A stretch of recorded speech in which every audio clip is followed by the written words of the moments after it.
ক্ষুদ্র উদ্যোক্তাদের ঋণ ব্যবস্থায় সহজীকরণের জন্য আলাদা বিশেষায়িত ব্যাংক প্রতিষ্ঠার দাবি জানিয়েছেন শিল্পমন্ত্রী নুরুল মজিদ মাহমুদ হুমায়ুন।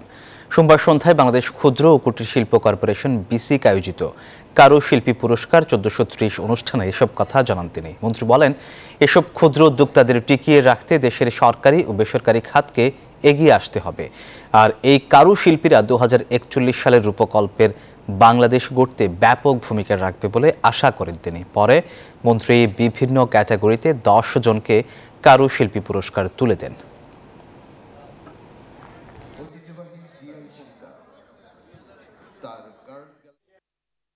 স্মল এন্টারপ্রেনার এদেরকে ফিনান্স করার জন্য ওর দুয়ারে দূরে আমার মনে হয় না খুব লাভ হবে।